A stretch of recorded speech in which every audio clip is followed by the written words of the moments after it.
A continuación, el ejercicio número 3 nos dice: la permitividad del agua a frecuencias ópticas es de 1.75 veces epsilon sub 0. Si se sabe que una fuente isotrópica de luz a una profundidad d bajo el agua proyecta un área circular de luz en la superficie de 5 metros de radio, determine d, la profundidad. Este ejercicio es muy interesante porque noten cómo nos da el escenario de una manera completamente narrativa y entonces nosotros tenemos que interpretar este escenario, esta narración y plasmarlo en una situación más familiar a nuestros conceptos de incidencia oblicua, donde básicamente tenemos una onda que incide sobre una frontera, una parte se transmite al otro lado de la frontera y la otra parte se refleja. Voy rápidamente a hacer un pequeño esquema para ir explicando entonces el razonamiento de la solución de este ejercicio.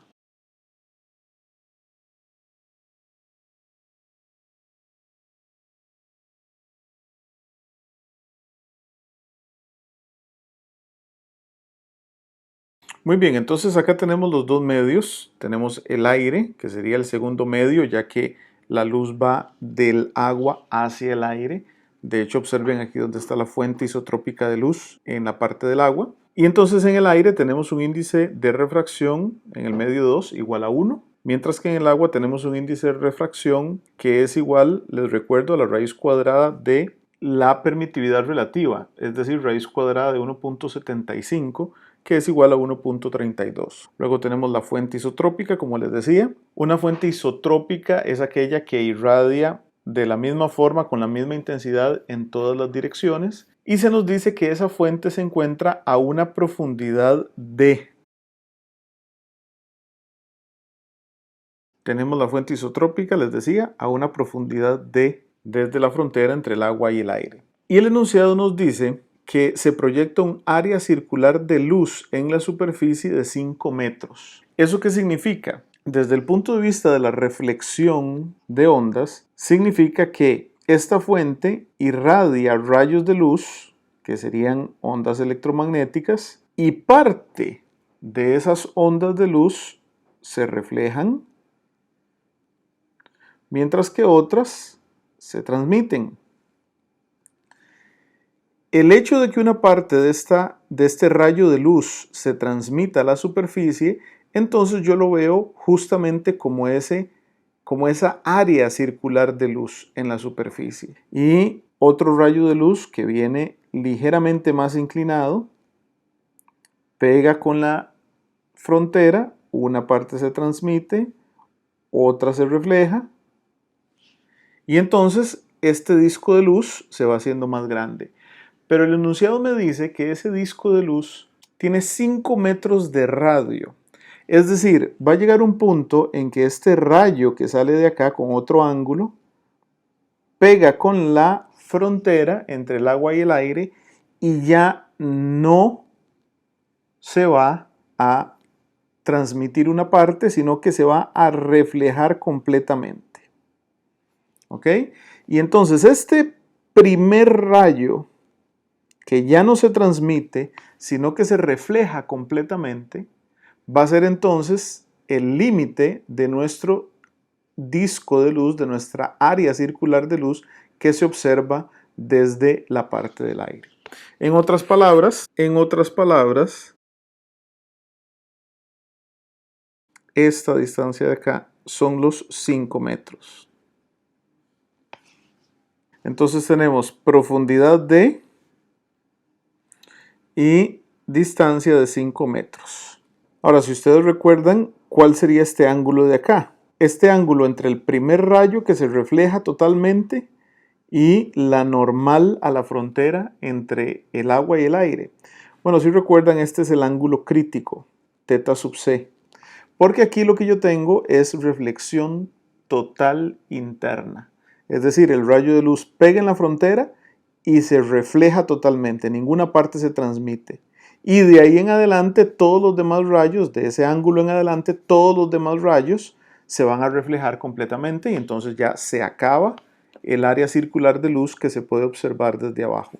Y vean que es un círculo porque la fuente es isotrópica y entonces esto sucede todo alrededor de la fuente, ¿verdad?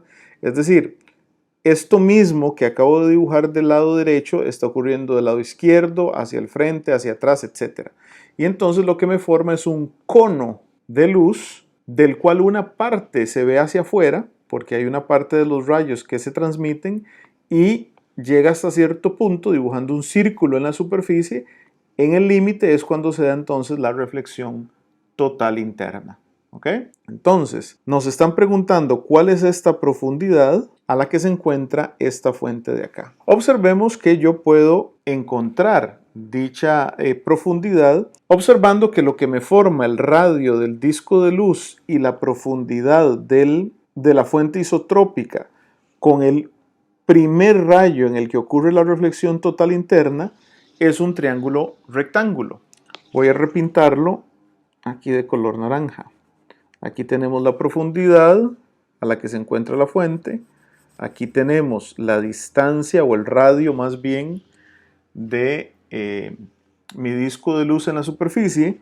Y por acá tenemos el primer rayo en el que ocurre la reflexión total interna.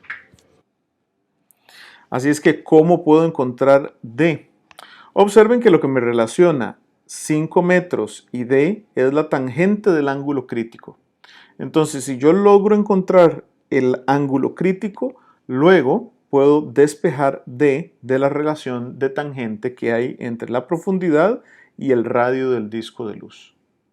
Encontremos entonces el ángulo crítico.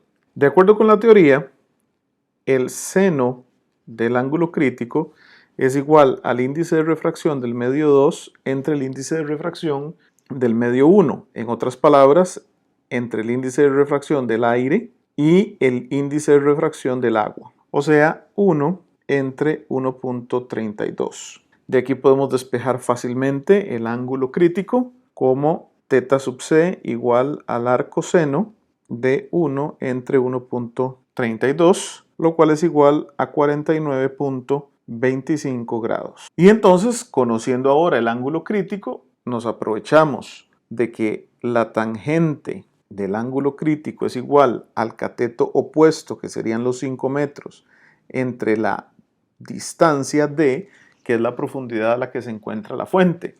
Y por supuesto de aquí podemos despejar D como 5 entre la tangente del ángulo crítico. Es decir, que D es igual a 5 entre la tangente de 49.25 grados. Y esto es igual a 4.3 metros. Y así entonces habríamos resuelto ya el ejercicio número 3.